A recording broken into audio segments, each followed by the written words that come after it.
আল্লাহ পাকের কাছে আমাদের যে আল্লাহ পাকের হুকুমের কাছে নিজেকে নিজে কিভাবে সমাপ্ত করব, কিভাবে আল্লাহ পাকের হুকুম মানব, আল্লাহ পাকের হুকুম মানার যোগ্যতা আমাদের মধ্যে আসে, কোরবানি প্রতি বছর আসি, এটা আমাদেরকে শিক্ষা দেয়।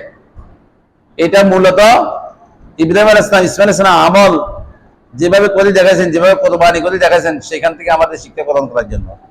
কিন্তু কোরবানির ব্যাপারে অনেক সময় অনেক নাস্তিকেরা, অনেক ধর্ম যারা ইসলামকে ভালোবাসে না, তারা অভিযোগ করে যে একসাথে দুগুলা গরু জমা করে দেয়, যেটার দ্বারা অর্থনৈতিকের চাপ পড়ে, আমিষের ঘাটতি দেখা দেয়।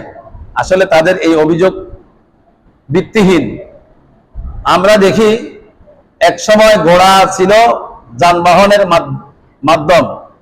যার ঘরে ঘোড়া ছিল না সে তাকে বলতো খোড়া, অর্থাৎ তার চলার কোনো পথ ছিল না। প্রতি ঘরে ঘরে ঘোড়া ছিল। বিজ্ঞানের আবিষ্কারের